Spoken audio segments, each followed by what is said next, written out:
Hey everybody, you're watching Rob's Not Playing here on twitch.tv/holidayrob. With me, your host, Holiday Rob. You can check out the YouTube over at Media Icons, MEDIAIKONZ. 90s thing, I don't know, man.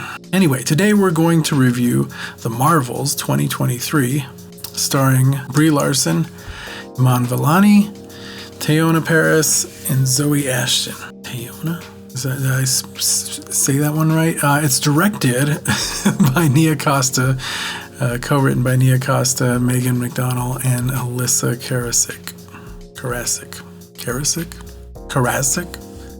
I don't know. Why don't we play a game? Why don't we get started?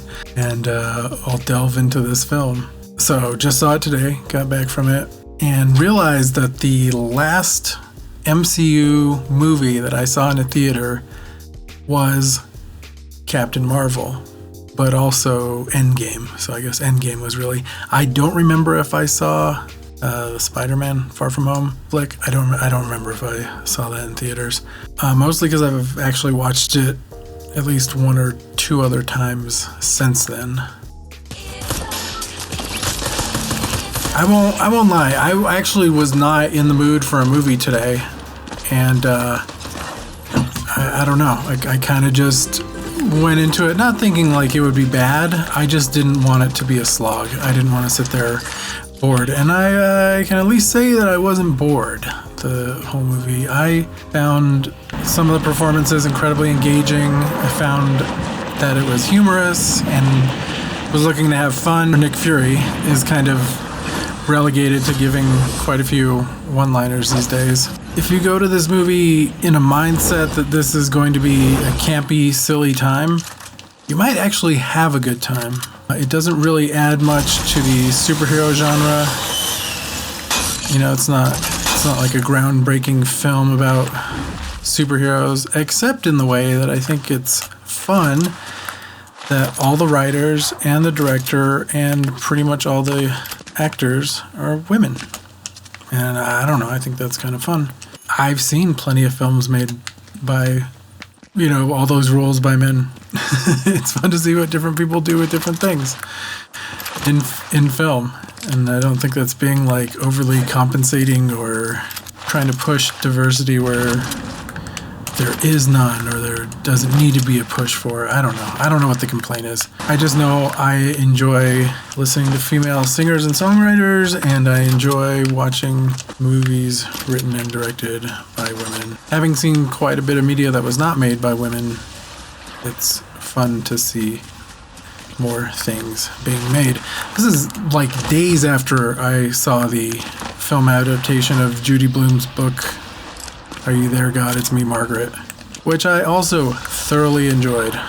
That being said, I'm kind of coming at this from I enjoyed Captain Marvel. I've enjoyed Brie Larson's performances since the Princess Unicorn days on United States of Terra, if you've ever seen that film or seen that TV show with Toni Collette, who is also a phenomenal actor. So the strongest thing for me was watching Iman Vellani be Miss Marvel. I might be a Miss Marvel fan. I don't know. You tell me. I have multiple number ones, and I collected it during its first two runs. So I really enjoyed watching her performance bring Miss Marvel to life. I haven't watched the TV show for being quote-unquote such a big fan. Mostly on account of my distaste for Disney and their Department of Sanitation and watering things down. So now I'm going to have to go watch the Miss Marvel series if Vellani can keep up that kind of energy for the whole story. And, it's been fun, the only thing I've seen of the TV shows in the MCU has been a couple of episodes of Moon Girl and Devil Dinosaur. I also like that comic, which I realized they must have known they were going to be doing, cartoon, animation and live action TV shows of some characters eventually at some point.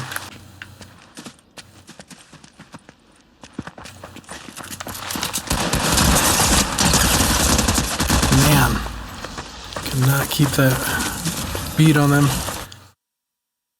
As far as like where it takes the superhero genre, not really that far. A couple ideas get brought up here and there, and they never get fully fleshed out. There seems that there could have been some tension between our 3 stars. Wait a minute. Let's back up real quick. What is the story about, Rob? Well, the story is about Zoe Ashton's antagonist, bad guy, Darbin, who is of the Kree people, the same ones that Ronan were in the first Guardians of the Galaxy. And I don't know if it's Zoe, who I've seen in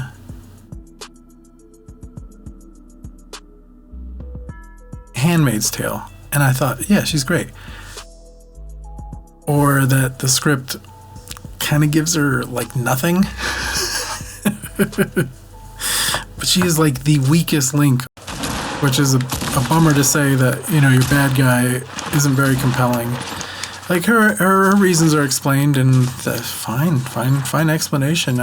We all get it. I don't know. There's so much going on. This is almost like overstuffed to this film, unfortunately, and so it can't really delve into the characters of any of the people this is about, because it has the plot. It has to get to the plot. It has to get to we're all punching each other, because everything always has to end with we're all punching each other. So I find that to be rather unfortunate. Rather unfortunate that the bad guy doesn't bring a little more to the table.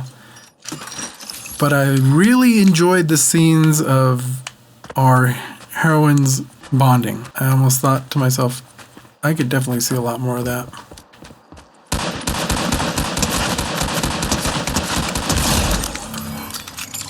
There are a couple of good like setups and payoffs as far as some jokes go. And it is pretty like jokey, no doubt. For example, there's a moment when Kamala Khan might have to deal with the fact that being a hero isn't a cut and dry moment or thing. And the film has kind of no interest in exploring any of these aspects, unfortunately. And it could have caused some good tension between our characters, because there was already some tension between some of our characters, and they just kind of, I don't know, it felt like it was washed through very quickly and painlessly. And that's kind of because the movie moves like, well, we want to get to plot. Let's do plot. That's what we want to do. We want to get to the end of this story. And it features a redemption that isn't very well earned in my opinion. I mean, this would have been a pretty tough one to try and fit in everything that I'm talking about as far as like tone and vibe and character and things like that. And then, it would have to be pretty bloated, and I think you could pare it down and cut it down. But I think you might also have to think about maybe not all these things need to be in a story, or this story, perhaps. We are traveling a long, long way. Maybe there was an idea to do some of this stuff if Captain Marvel had become a massive hit.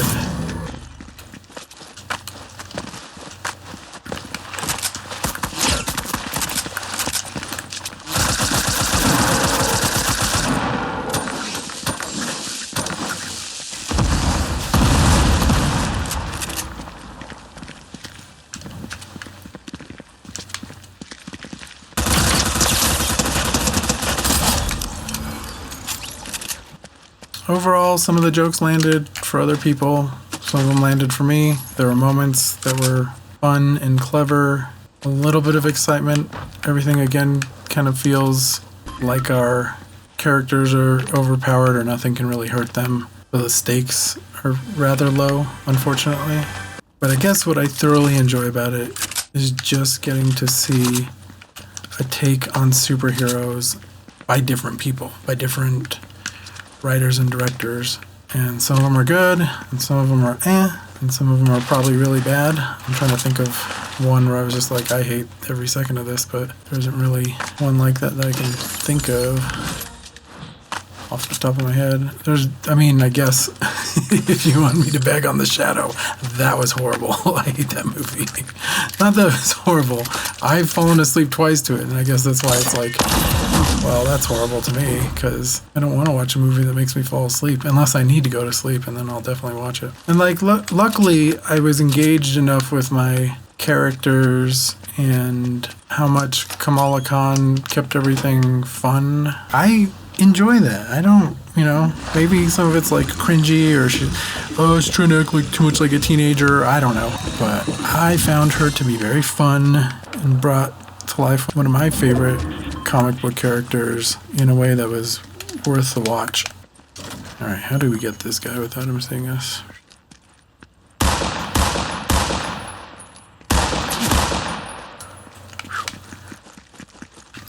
All right, let's do this.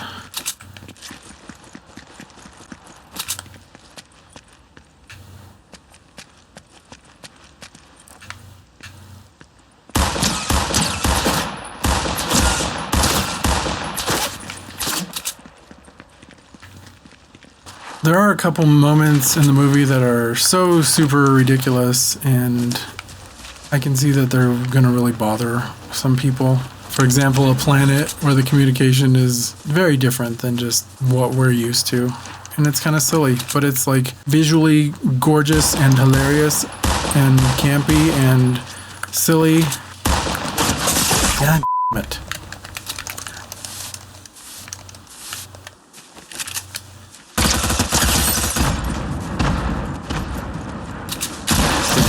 I couldn't get that switched over quick enough. I had no health. I should have hung on to that thing, and then when I got hit that first time, used it. I had to jump on them too, and I didn't do anything quick enough. Or if I did, I think I missed. Unfortunately, I don't think this movie is going to do anything big for anybody, not the company that puts it out.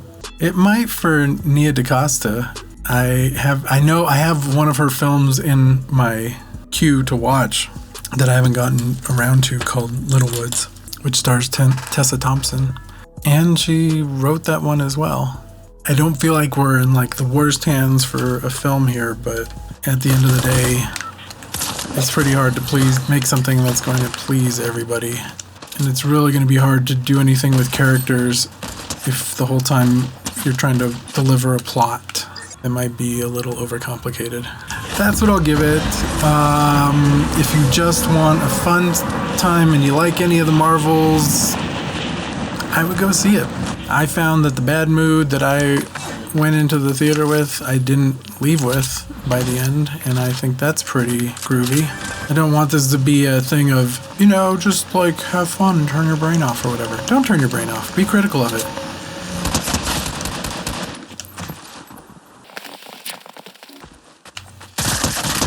Sorry, bro. It's time to admit that maybe the world hasn't had superhero fatigue as much as superheroes is now just an established genre. Comic book movies, superhero movies, that'll just be a thing now till the end of time. It wasn't that it was never a thing. There have been some really great adaptations of comic books and superhero type stuff. But at this point, it probably won't be the money-making cinema juggernaut that it had been. And not every movie is gonna move the needle as far as it has been moved over the last, 2008? 15 years? But again, try and expect better, It's okay to want better. Sheesh, Rob. They're like, this can't even shoot.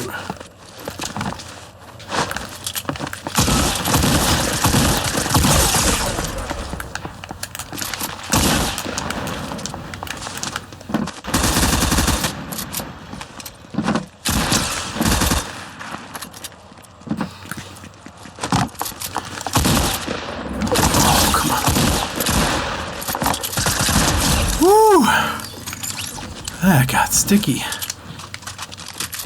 Anyway, thanks for watching Rob Reviews. Tell me in the comments what you think.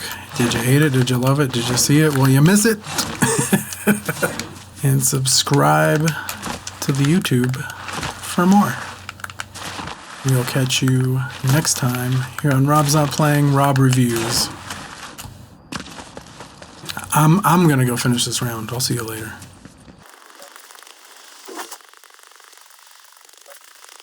I was pretty sure I was dead there. I was like, I'm so dead here. This is not going well for me.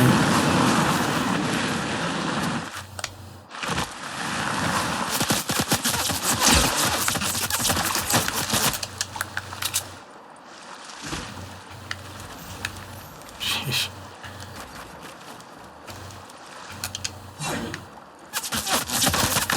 Thank you. That's what I needed. There we go. Got that going for me now.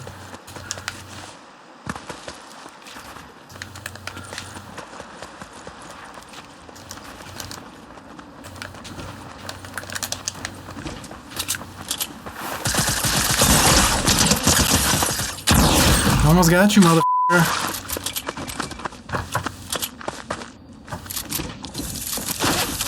Oh my god. They got... that was beautiful. Hang on. I just gotta say real quick, the fighting was dope. I thought the choreography was amazing. It was clever. They had to use powers. It seemed like there was a lot of thought put into it. It looked great. Yeah, if you want to see some of the best fight choreography in an MCU movie, this would be it. Anyway, later.